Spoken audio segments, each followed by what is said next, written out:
For everybody joining me around the world, I want to say good morning, good afternoon. For some of you, it's a good evening. And I want to welcome you to today's GP Strategies webinar. My name is Oliver Castling, and I'm the Director of Client Engagement here in Singapore. I look after our clients with our team based in Singapore, not only for Singapore, but also for the NEAR region. I'm happy to be your host for today's event. If you've joined us before, it's great to have you back. If this is your first session with us, then a big welcome. This will not be our only session. We're looking at a series of these, especially on the topics around digital, and especially with a focus on the unique challenges that we're facing in this unprecedented time. We have a great discussion plan today, and Leah Clark has joined us to talk about digital dependence and human connection and how we can harness technology to create community. But before we get started, I do want to cover a few housekeeping items, as some on the call may be new to the WebEx technology. I'm pretty sure all of us are becoming old hands at collaborating virtually these days. So first, everyone's phone line has been muted by GP, by the team here, and that's to eliminate disruptions. So if you're wondering why you're shouting at us through your microphone and we're not responding, it's because everybody is in mute. We do have over 250 people who have registered for this webinar. So we need to keep them on mute, but the chat boxes will be open. We've got a lot of great content to cover in a very short amount of time. If you've got questions during the presentation, you can submit them through the Q&A, and we'll address them at the end of the session during the question and answer portion. We won't be stopping during the flow to answer questions, because we do want to make sure that we get through the content and give you guys an opportunity to ask those questions at the end. We encourage you to share the information that you received today with your colleagues, with your networks, social media, LinkedIn, Facebook. We'd like you to use the hashtag GPWebinar or the handle @GPCorp, that's GPCORP. So we're able to follow your contribution to the conversation. And finally, the slides and recording of this event will be emailed to you within the next 48 hours or so. And as always, they're going to be available with all of our other presentations, our white papers, our articles, blog posts, podcasts, all on the diverse topics of learning and performance, including our COVID-19 microsite with those resources. And it'll all be on our webpage at gpstrategies.com. Feel free to reach out to me if you want to get a direct link to that resource center. So let's get cracking. As I said, my name is Oliver, and I look after our clients here in Singapore. And for the last several years, we've been really focused on digital. So Leah, if you can move us on to the second slide, and then we'll get moving. So I'm going to be frank. We've been focusing on utilizing technology and digital learning to increase the tools in our toolbox as learner-centric designers for many, many years now. And I'm sure many of you online on this webinar have been too. And we planned and marketed this webinar before the COVID-19 situation had hit its peak and had even left China by that stage.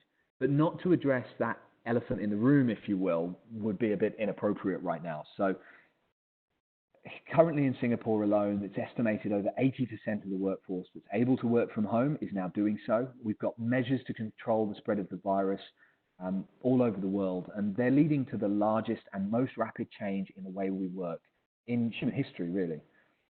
And as we go through these unprecedented changes, it's vital that learning and development departments support this newly remote workforce. And I'm sure all of you that are in this space are working very hard to do so. So with this in mind, I'd like to take a moment and ask you all, what learning or initiatives are mission critical for you and your team to move out of the classroom, out of your traditional modalities where you could bring people together, and move into a different format? So we've opened the chat. We've allowed you to choose all participants.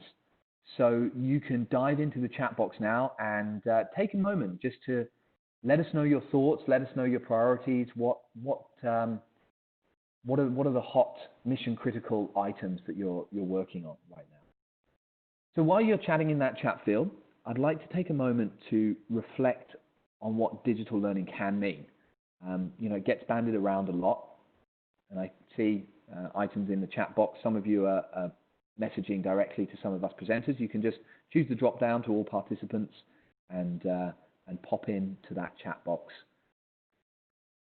what you're thinking, what you're working on right now, and share with your peers here in this forum. So, digital learning, e-learning, virtual classrooms to interactive job aids, tutorials, massive open online courses. You might have licenses for LinkedIn Learning. You could have one-on-one Skype coaching sessions. Is that digital? Is the way that you work and interact with your team? Are there digital learning opportunities there? It's really, it might even just be watching a YouTube video. The list is really almost endless. And the range of technology options can seem baffling, especially if there appears to be a new digital technology darling every day, every hour. And it's vitally important to remember that the technology and the modalities they're tools, just tools. And just because we've got a hammer in our hand, it doesn't mean every problem is a nail. We need to thoughtfully consider many factors. So I see people dropping messages into the chat group. So I can see career conversations, create a sense of future. That's a great one from Andrea Sudlick. Thank you very much for sharing that. Mindset, we've got remote teaming, transitioning to the online environment. Yet these are absolutely paramount topics, right? Helping our workforce to be ready for this new way of working. Right, so we've chosen today to use a webinar format, right? So I want to let you into a bit of our thinking. So we want to broadcast a message to all of you. We want to record it. We want to have it as a complete sort of finished item that we can share with as many people as possible. So the reason we went for the webinar format is for a host of reasons. So the size of the audience that we're potentially going to be able to reach, the demographic of our attendees, the desired objectives that we have, the information that we want to get across. And I share this to illustrate that we can't necessarily just take a 2-day classroom program that we've been running for years and say, okay, now we're in a new situation, let's run it in Zoom. Let's do 2 days of classroom, exactly the same, pop a facilitator in front of a whiteboard, film them, and try and make that work. So we really need to step back and put our learner-centric design thinking hats on. And any of you that have worked with me in the past and know me know that I'm design thinking obsessed, in order to find the best way to achieve our objectives. The technical tools are there, but the key innovation is going to be in how we think. So in these circumstances, it's easy to rush, try and convert our learning assets as quickly as possible because it's all mission critical. And now more than ever, there's so many great platforms and technologies that allow us to do so many different things. You could literally tackle one problem in 1,000+ different ways. And we may be so preoccupied with whether we can do it, we don't always stop to think whether we should. And with that in mind, today we're going to be talking about the challenges and opportunities in keeping human connection alive while leveraging what technology has to offer. Something that has never been more important than it is right now when so many of us are isolated, maybe even on quarantine, on lockdown right now, taking this webinar. So we've chosen an example that isn't usually the sort of training or area that makes us immediately think of, oh, digital learning would be a great solution for that. And that's leadership development. It doesn't spring to mind as an easy one to tackle through digital. Unfortunately, it's been one that my colleague who's joining me today, Leah Clark, has a huge amount of experience in. And so I think it's a really interesting way to really look at digital in a different lens and stretch the boundaries of what we can be doing. So Leah Clark leads strategy and planning for Blessing White. That's our leadership division in GP.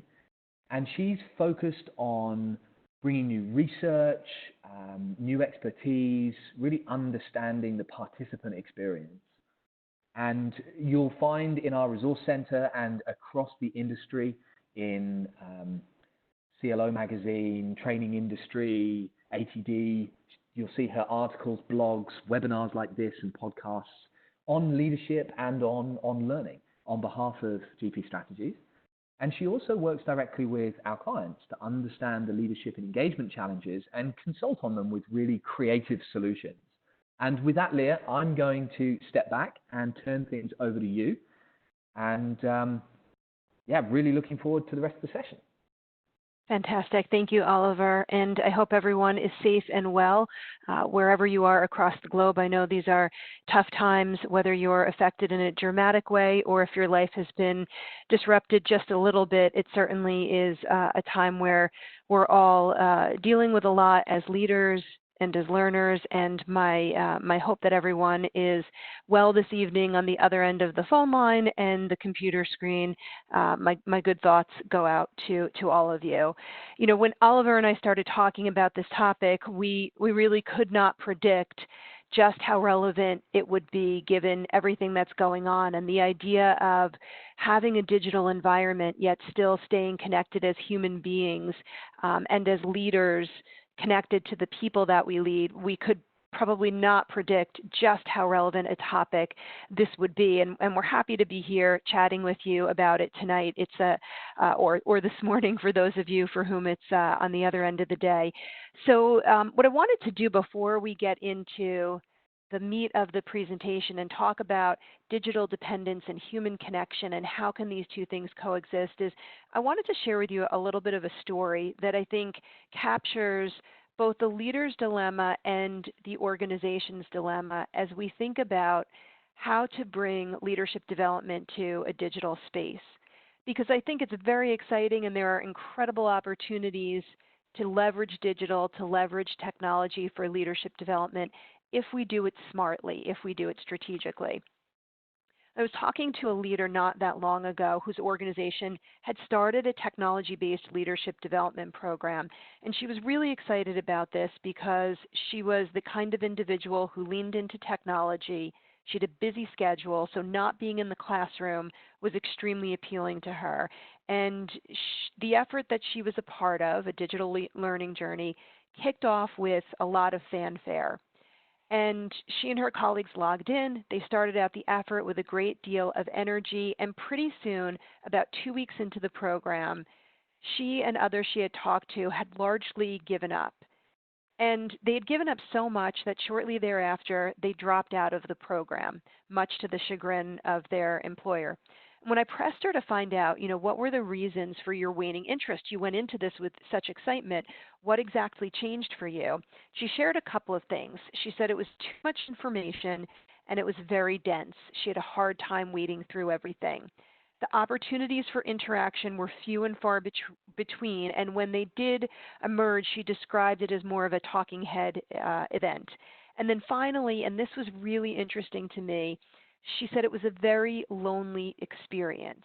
So it wasn't that she didn't have insights or experience to share, but when she did read articles and have some thoughts, when something resonated with her, what she found was there was nobody to connect with, no one to share her ideas with, no one to get advice from.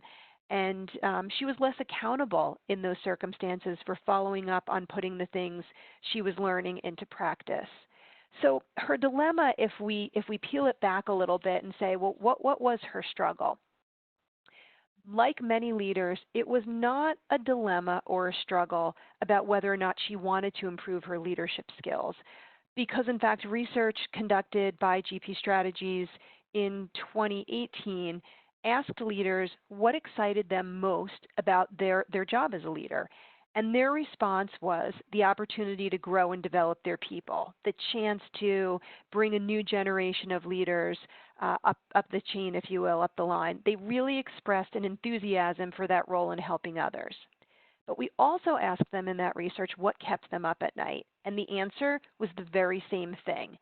Leaders worry about whether or not they're doing a good job leading individuals and teams, and they say that they need help improving those skills. They often lack the confidence that they're doing it right. So we've seen that leaders have this deep commitment to professional development, and they know that they need help developing their leadership skills. What we've also found is that the dilemma is not a lack of clarity around where they need to improve. They're really clear on the skills that they need to be successful. Time and time again, across all levels of the organization, leaders mention communication, collaboration, and coaching as skills that are most critical for them to be successful. And they're skills that truly revolve around human interaction, human connection.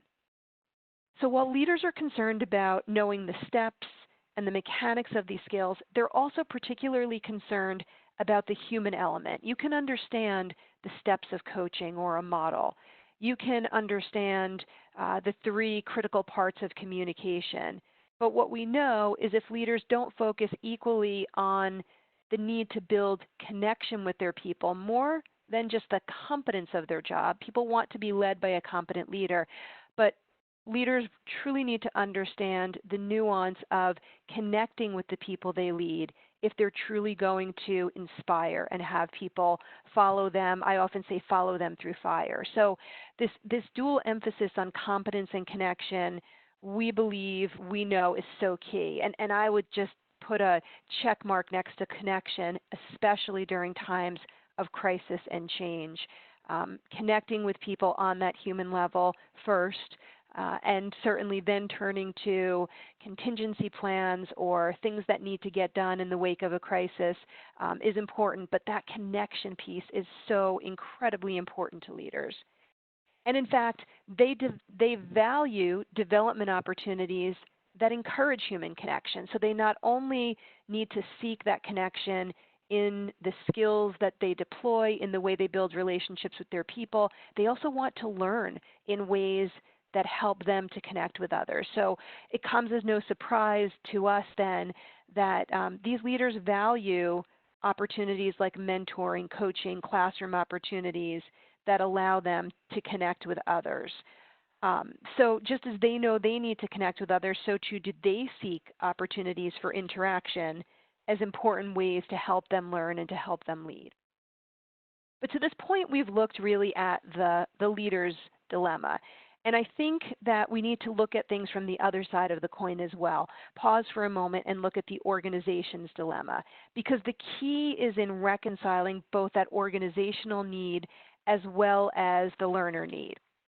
And we know that often organizations, the organizations that you're a part of, want to improve leadership skills. You might have some type of burning platform that's causing you to address the leadership skills of your people. Maybe your engagement scores are low.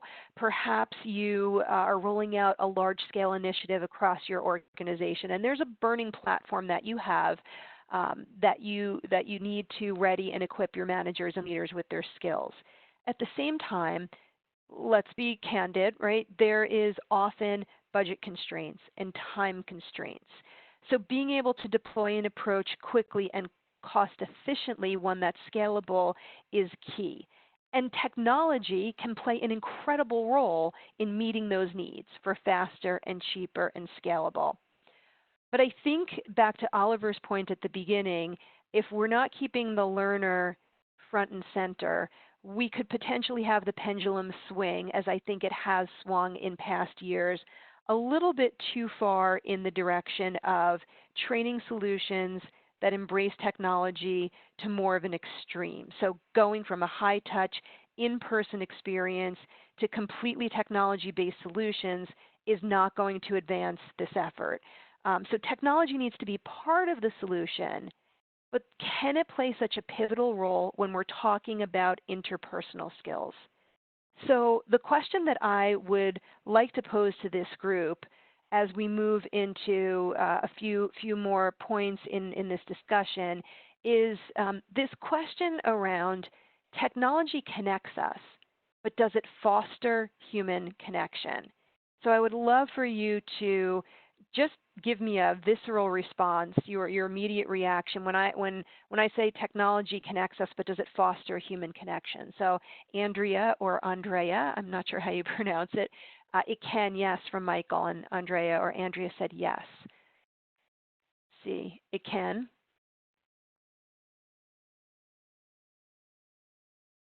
We have a couple more minutes with the right facilitator. It can.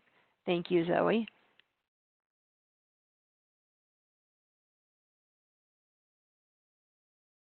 Give a couple more people some time to chime in here. Technology connects us, but does it foster human connection? It depends on the design. Thank you. Let me just move my little screen here so I can see. May require leaders to focus more on micro. Inherent anonymity makes it harder. Thanks, Dave. I think that's a good counterpoint.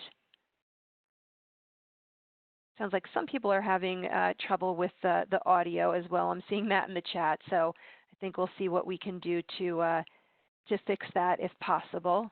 I know WebExes are quite a bit strained. WebEx and other virtual platforms are a little strained as everybody is moving to remote. So thank you for your input. I think this is really a fascinating question to pose. And I do think that the answer changes sometimes depending on the age of the generation of the individuals I've asked. It is a provocative question to ask around the dinner table. I always joke around if you can get people to look up from their phones, right? So to ask your dinner party colleagues or your family this question is liable to generate a fair bit of conversation, again, if they can put their technology down and answer that question. A little bit of irony there. So let's dig into this question a little bit further, and I want to elevate it particularly in the context of leadership development. So why is this question so important when it comes to leadership development? Let's dig a little bit deeper. So when you think about leadership development skills, and some of this I've touched upon, they require a focus on trust, communication, emotional intelligence. We want leaders to be vulnerable and try out skills on other human beings. That's a lot of vulnerability, and they're not sure that they're doing it well based on what they've told us. There's a subtlety to leadership development and the skills that we look to equip leaders with. Technology delivers faster, cheaper, scalable, anonymity to the point that someone else made in the chat, and practicality. But what I would suggest is they both offer the opportunity to engage and build relationships with others, but in different ways. So when we create technology-based solutions, are we meeting learners where they are because we all live in this digital space, or leveraging a solution that undermines the core principles of human connection that we're trying to support? So just a little bit more food for thought as you think about this, and thanks, Vicki, for weighing in there in the chat. And want to recognize that this data is primarily from, it has a U.S. bias from U.S.-based sources. Having said that, I do think that we would see similar patterns from data across the globe, and this is what we know. We check our phones between 47 and 86 times per day. 77% of Americans have at least one social media account.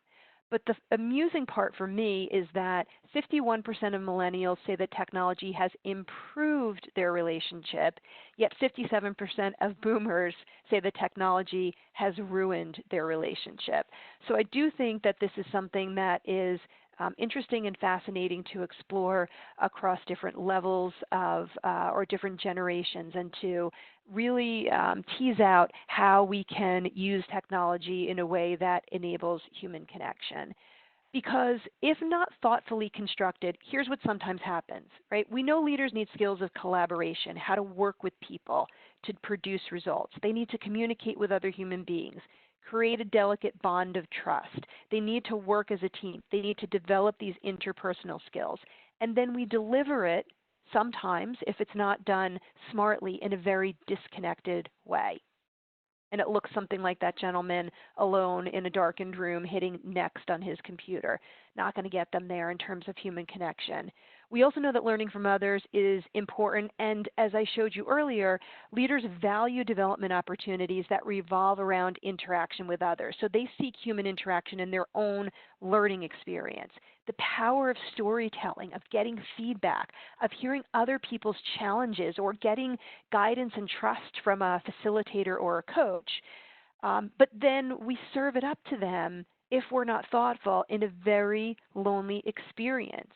We say, learn from others, but hey, good luck going it alone in this faster, cheaper, scalable solution. So which is it?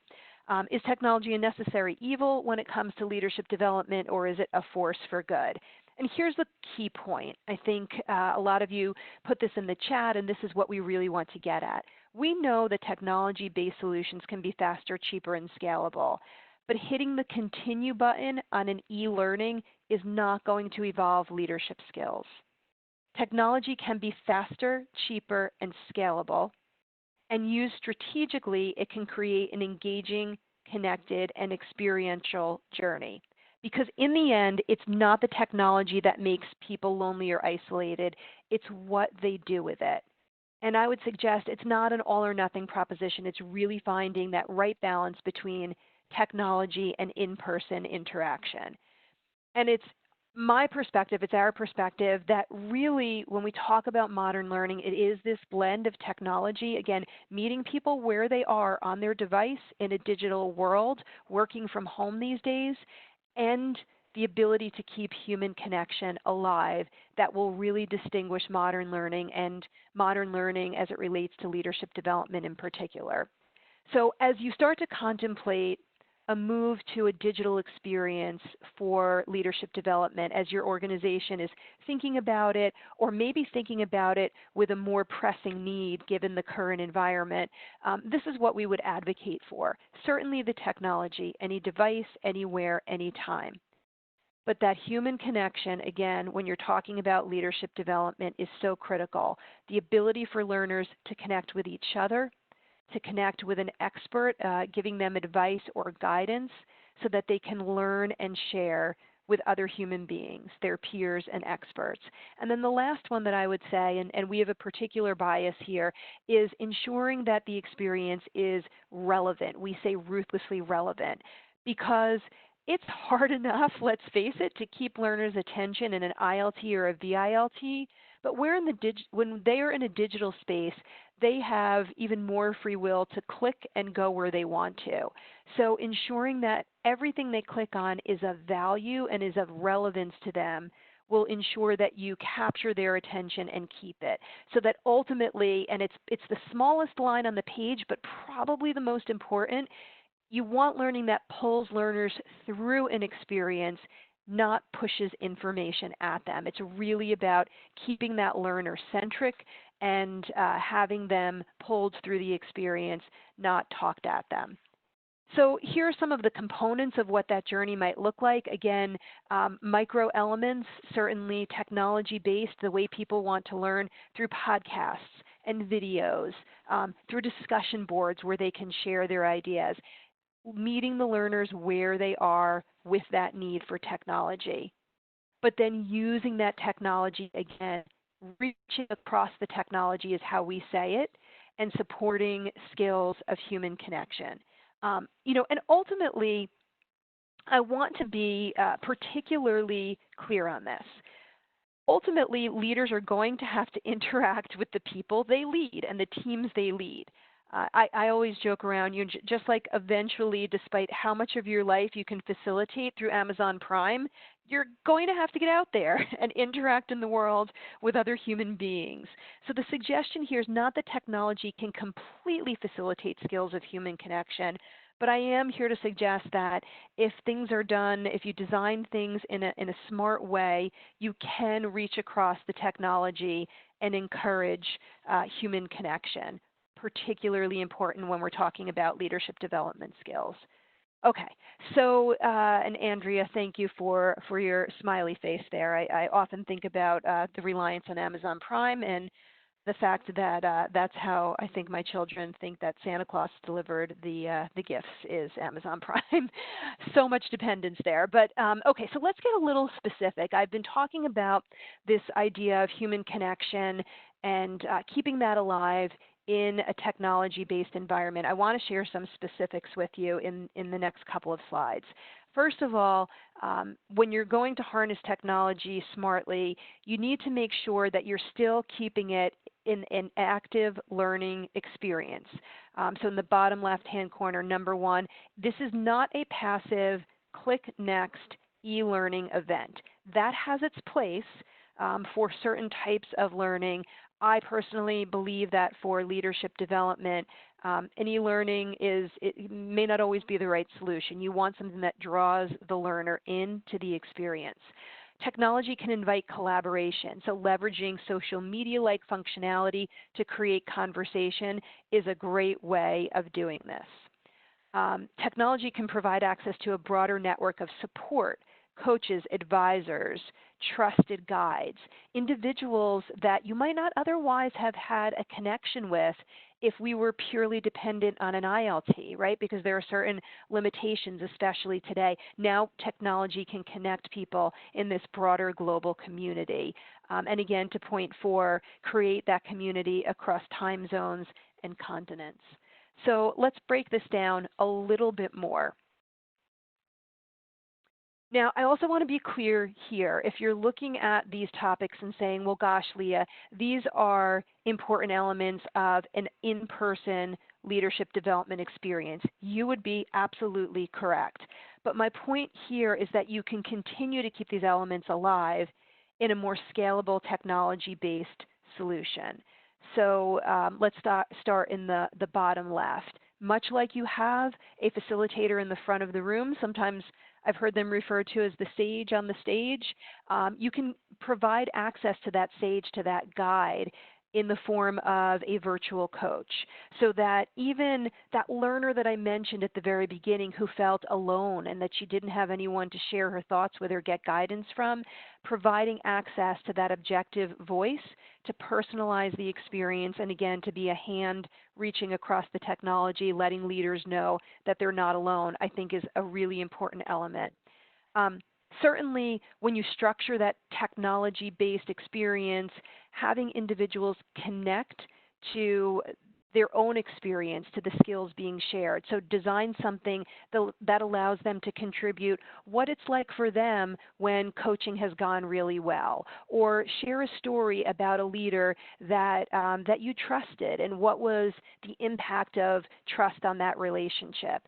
Connecting also to the organization, making sure that digital experience is not generic, but helps to connect your organization's definition of leadership and what good looks like is extremely important. I mentioned a little bit of that collaboration. Generate conversation with other leaders in the platform. Get them to work together, to leverage various technology that allows project work and sub-cohorts so that they can really begin to develop relationships, get different perspectives from individuals in that digital environment. What we've even heard from some learners is that a digital experience gives them the opportunity to share more of themselves. For individuals who are introverted or who prefer to communicate through the written word, they've actually indicated they're more forthcoming and more likely to collaborate in a digital environment than perhaps in an ILT where maybe sometimes they feel put on the spot. And then last but not least, that community, which I've mentioned a couple of times, creating that safe space, a supportive network of peers, individuals within your organization who can chat with you in the platform or through virtual coach office hours and talk not about delegation as a ubiquitous term or a general feeling on how to coach, but what is it like to delegate within our organization? What is it like to coach within our environment? Incredibly important to help make that, that experience much more contextualized for the learners. So I want to just share a couple of screenshots of an experience that will help you to see some of the items that I'm mentioning come to life. So when I say connect and collaborate, which are the two icons in the right-hand side, how can you do that? Let's get specific. Embed videos, as you see here, from executive sponsors who can help learners connect that experience to their own environment. These leaders can talk about the importance of a leadership development journey and help the learners really get a sense for why their organization is making an investment in this experience, so draw that connection for them.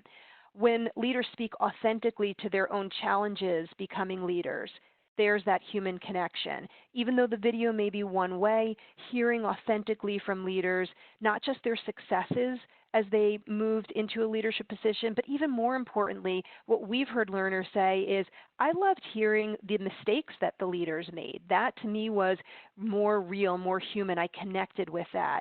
And so finding ways to bring your executives in, use video so that learners can relate to what they hear and understand more what it takes or what it means to be a leader of others. Connect by using quotes from senior leaders interspersed throughout an experience to connect the key messages of a digital environment to your organization. I mentioned build that community. So here's an example of where learners create bio books. They share about themselves, where they want to grow, how they can give to their colleagues, and something about them personally. So find opportunities in that digital space to forge personal connection, even with individuals you may never have met. Get to know people more personally. Again, here's another example. So as I share with you things like community and collaboration and sharing and human connection, this is how you can do it. These are some of the ways that you can do this within a digital experience. Have them share what a particular topic means to them. So again, create that connection, that collaboration. Share your own experiences here on the concept of accountability and have the opportunity to hear from others how they perceive that topic. Share your stories. I mentioned this one in my comments just a minute ago. What was it like for you to try and earn trust as a leader? Or when did you know you had trust with somebody that you were reporting to? So colleagues can read their stories and provide their own support, their own challenges, or their ideas. So again, creating that concept of collaboration and community that I mentioned just a minute ago. Here you can see an example of a discussion board. In this situation, colleagues are posing their questions, and what I love about this, it's a little hard to see, so I'll just call it out for you, is it's not only the coach responding to the learner's question, but their colleagues are jumping in as well. So they're receiving that collaboration, that support, that community, and really benefiting not just from that trusted guide and advisor or that expert, but again, from their network of peers. Creating that same type of, again, guidance and support that they would get from the peer if they were in the ILT, now mirrored in this digital experience. So sharing ideas, strategies with each other for holding others accountable, and they learn not only do they gain learning from what's provided to them by their peers, but what we've also found is that the application increases exponentially because they have a community of learners chiming in, and because this sense of shared accountability is created among the learners such that they lean into this digital experience, they try the skills because they see that their peers are doing that, and that sense of accountability ratchets up. So really able to keep that engagement, that collaboration, and that community going. I'll move a little bit faster here. I'm showing you these again because I talked a little more generically about the concepts of community coaching and collaboration, but I want you to see exactly how it can come to life in a digital experience. So here is an example of that virtual leadership coach. You can see here, it's not an overly formal video. Our coach here is really recording something, maybe not quite YouTube style, but something like that. So similar to the way learners increasingly find videos online and engage in learning in that way, we're mirroring that experience and using technology, but again, creating that human, that individual who's letting the learners know she's there for them. She's a guide and advisor as they embark on testing out and learning leadership development skills of human connection.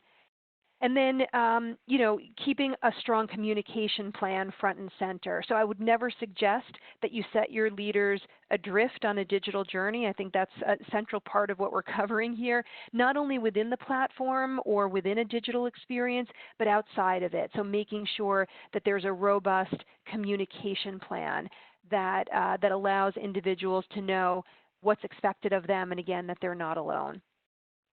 asking them to commit. What will they start doing? What will they stop doing? Think about what you do in an ILT. You ask for that commitment or that accountability action, if you will, at the end of an ILT experience.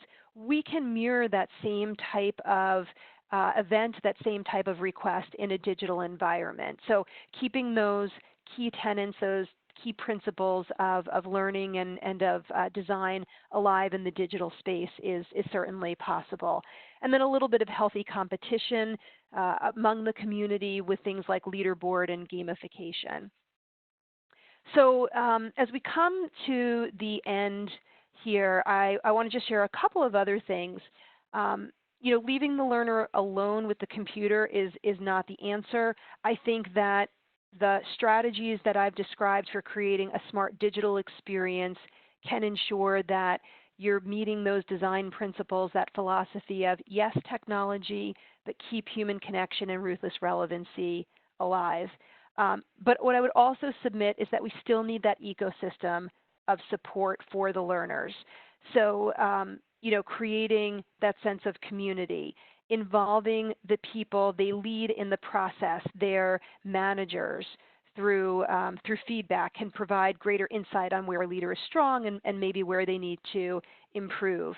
I would say certainly having a moderator and a coach, critical parts of that community for the learner.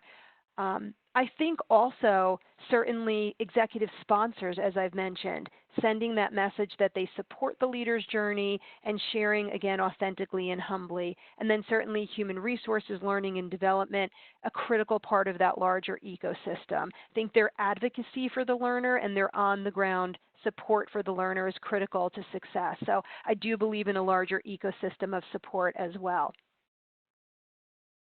So ultimately, what I want to share with you as we wrap up here is that, learners have gone into some of these digital leadership experiences with reticence, and this is what we've heard from some of them at the beginning and at the end. They were skeptical about what they anticipated would be e-learning, and that's not what I'm talking about here. They thought it was going to be boring, and they said, oh gosh, you're just saving money. This is not about actually helping us, and you're not going to be able to provide the depth of interaction or knowledge transfer.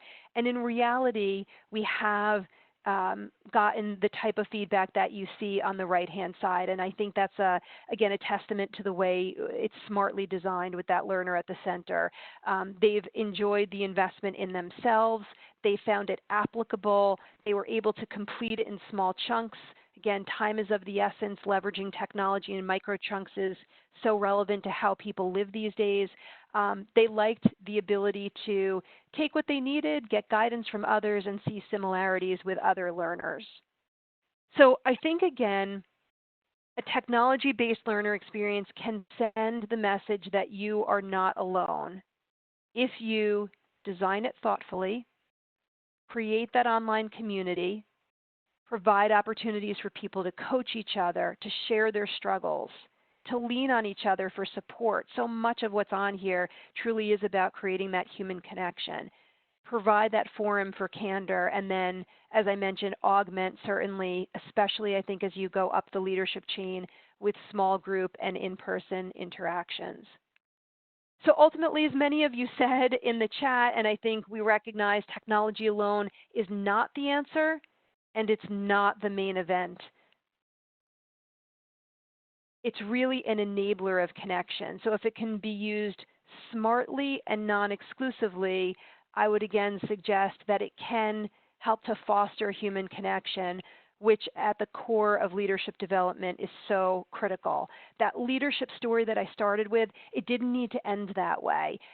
If we were able to help that leader in a way that engaged her, in a way that connected her with the community, in a way that allowed us to reach across the technology and keep human connection alive, I think her story would have had a better outcome. So technology, yes, but not at the expense of human connection, used strategically and non-exclusively, I think can be a powerful force for both the organization and the learner. So thank you so much for spending some time with me this evening. I think, Oliver, you've been answering some questions in the chat. Thank you for keeping an eye on that while I went through. And I'm happy if individuals want to pose a question in the chat to take any of those questions. Now, Oliver, I'm not sure if there's anything you want to share with the group, but yes, if I can just sort of kick off the Q&A, if I may, if you can still hear me, I'm always it's always one of the fun things when you're talking on mute to I can hear you just fine, so hopefully others can. Great. Well, thank you, Liz, so much for sharing this. We do still have some time left, so as I promised at the beginning, we're going to use this time for Q&A, and I'm going to now try and switch between talking to you guys and watching both the Q&A and the chat box. There is a Q&A there. You can use that module, and that will be picked up by myself and the rest of the team here, and we can start answering those and presenting them to Leah. But basically, over the last 45 minutes or so, Leah's covered a huge amount of information, right, and barely scratched the surface. As one of the questions came out from Mary Lee in the chat, hey, these examples you're sharing, what was the platform that it was on? So I shared back in the chat that this was, Leah, correct me if I'm wrong, but they were examples we utilized the Intrepid MOOC platform. Is that correct? That is correct. So it's sort of yes. an example of a MOOC as a way of kind of approaching this, which gives you that flexibility. But it's certainly not the only tool that's available. And again, it's really important to kind of remember that it's a toolbox of platforms. So to answer, I apologize for not getting your name right here, but Sushil Barkur, can we suggest a platform with all these features? I know Intrepid is one that we have experience with, but we also have loads of other different platforms that can do some do more. They do it in a different way. I think one of the really key things is starting to explore the technology options. And for those of you that are interested in that, we do have we have our innovation kitchen, where we try out a whole ton of different technologies and we share our experiences and everything that's going on there. And I'll be able to share the microsite link to our innovation kitchen for you there.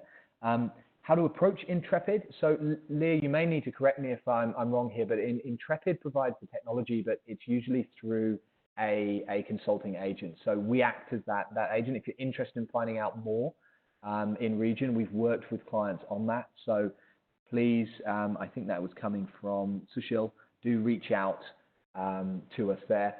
Mary, I'm going to dive into the questions in just a minute. I just want to finish up one piece of housekeeping first. This is just one of a series of webinars that we're going to be running to help navigate this difficult situation that everybody's facing. And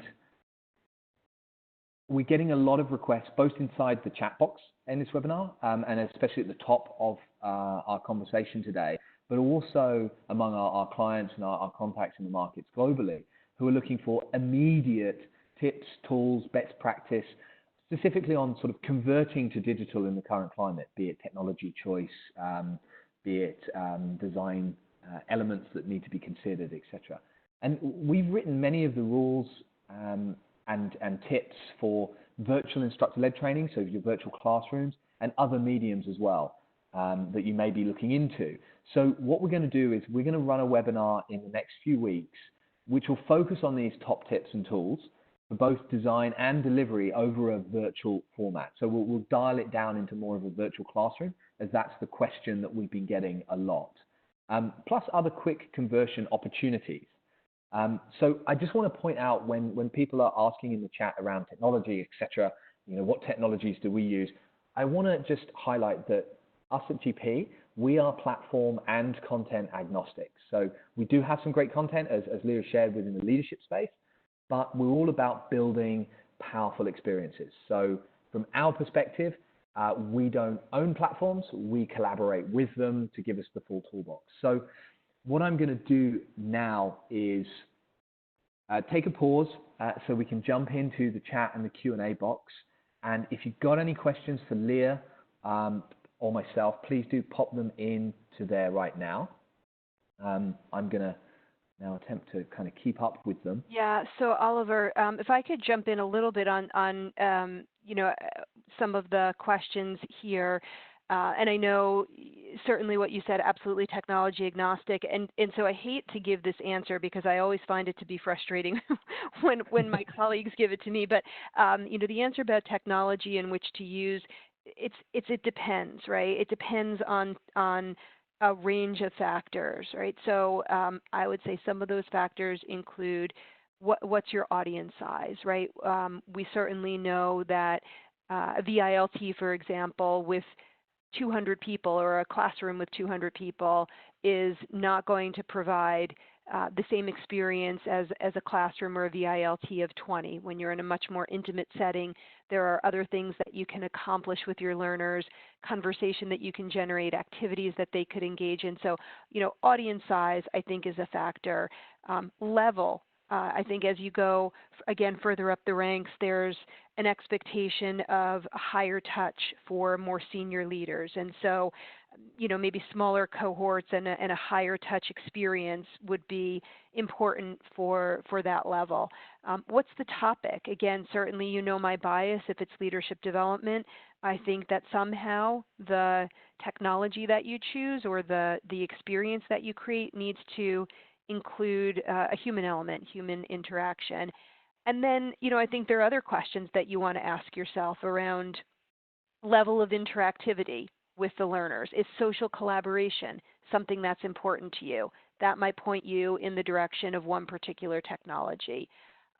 Is it a push or a pull method that you want to use with your learners? Are you going to ask them to self-service, or are you going to actively reach out to them? That's going to impact your technology decision. So, at the risk of saying it depends and frustrating people, I think, and Oliver, I'm sure you're in the same place I am on this, it really does depend. And having that consultation to figure out what's important to you as an organization and what type of learner experience do you want to provide, that will help you figure out then what the prevailing technology should likely be.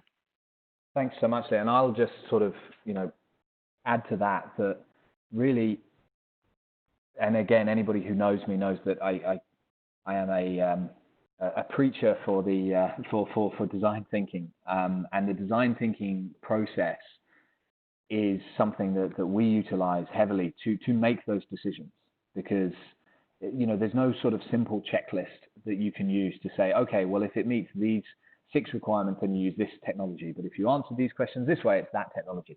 It's really about sort of empathizing with the learners, really defining what the problem is, and then ideating from there, where you get to then prototype and test options. And they can be really lo-fi prototypes. I mean, I have on many occasions literally had, just sort of pieces of paper up on a board representing a screen to kind of try those kind of things.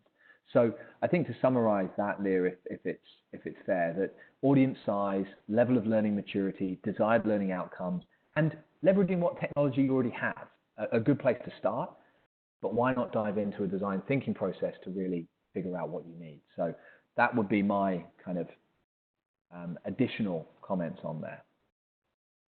I'm just having a look to see if we have any more questions from people. Do sound off in the chat or the Q&A question module. I know we had some comments from Yitni Chong during the session. I think there were comments rather than questions here in the question box. Okay, here's a question on leadership there from, and I apologize again for getting names wrong, Yitni Chong. Creating, sustaining psychological safety seems a common theme. How can we help leaders get this, especially in a virtual environment? Yeah, I think that's a great question, and something that that we certainly talk about. So I'll answer it in a couple of different ways. I think, first of all, one of the things that I'm a big proponent of, and Oliver knows this, I've done some research on this, is I believe that you need to work on leadership mindset. So first of all, bringing certain attitudes to your role as a leader. In particular, I'm a proponent of 4 mindsets. I believe that a leader needs to have a growth mindset, an inclusive mindset, an enterprise mindset, and an agile mindset. It's not that those are the only 4 mindsets or attitudes that a leader needs to bring, but based on research that we've done, we found that in this day and age, those are particularly critical to good leadership. And the reason why that's important with respect to your question is that you'll notice that inclusivity is part of that group of four. So I think the starting place is to help leaders understand that inclusivity, which includes being able to create an environment of psychological safety, is not an add-on to what the leader needs to do, but it's part and parcel of their job. So they should conduct themselves and in everything they do, bring an attitude of inclusivity, how they conduct team meetings, how they coach, how they delegate should be done from, again, a perspective or a vantage point or an attitude of inclusivity among the other three. And then what we really focus on with helping leaders understand inclusion and certainly extend a sense of psychological safety to their employees is three things. First of all, understanding your own unconscious bias. So I mentioned just a moment ago the idea of having an inclusive mindset. Well, before you can shift a mindset, you need to know where you currently are. You don't know where you're going to if you don't know where you are right now. So having individuals with respect to inclusivity check in with their own unconscious bias is the first thing that certainly we advocate for. Second of all, helping them to understand microaggressions and recognize them, feel comfortable speaking up when they see them happening within their team or within their workplace is incredibly important.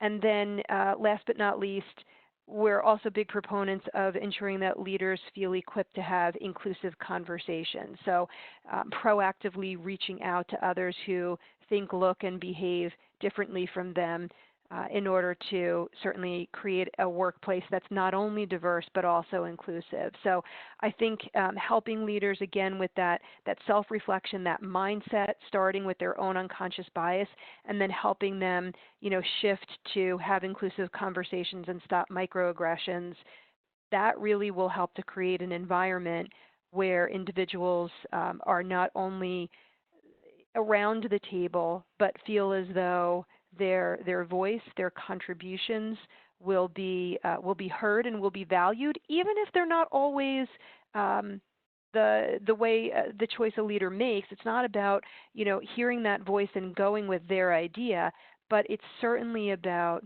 giving them space to feel heard and to feel as though their contributions were valued. That's great. Thank you, Leah. And I know that mindset element is coming out of some research that if people are interested in, there's also an opportunity for us to share. Now, I have another question coming in from Sushil Barkur. I apologize again if I'm getting your name wrong there. How to involve salespeople in digital learning? And if you don't mind, Leah, this is one that's very close to my own heart. Yeah, absolutely. And I would say, number one, we have some key some keys of learner centricity that we kind of keep in mind. How are you going to pull people through and into digital? There's the classic movie Field of Dreams, right? Build it and they will come. Well, digital learning is not that movie. You build it, and I think a lot of people are sitting on, these various subscriptions that they went for thinking that it would work, and just not getting the adoption that they wanted. And so one of the key things for us, and especially with salespeople, is establish relevancy. Make it real. Link it to what's of value to them. If you're preparing for them something that is going to help them to, as a salesperson, earn more commissions, they're going to be much more interested in that than they are in other topics. And really, that goes for all learners. If you can hit that relevancy button, then that's going to be the thing that lights the fire underneath them. So I would say that's a key one. We have the other keys of learner centricity that we'll be able to share around creating connections, respecting time, generating pull-through, and collecting data. But I think that would be for a more expansive conversation. And we have another question coming in, I think. Okay, now we're getting to the end of the hour, so actually people are starting to drop. I want to make sure that we've had a chance to answer as many of the questions as we can. I do understand that there are still questions outstanding that we will get to, so we haven't had time to address them all right now. I am seeing them in the Q&A box, and what we will do is we will come back to you guys. We'll include it with the recording. We will make sure that we cover those questions afterwards. So I want to wrap things up here and thank Leah and everybody who attended for time and attention and for getting involved in the chat and the dialogue. As I mentioned, we're going to be running a series of these webinars, so look out for the next one in early April. We are working on the topic right now. I see a lot of suggestions from you guys here as well. So we will really look at what's going to have the most impact, and we'll put that out there. And I think we may focus on some of those quick wins for how you can convert some of your learning elements, how you can also make the most maybe out of those tools. So fantastic. I want to say thank you once again to everybody, and the recording will come out and the answers to those remaining questions will come. Leah, thank you once again, and I'm wishing everybody a great day, but in these challenging times as well, stay safe and stay healthy. Thank you all. Thanks, Oliver. Be well, everyone.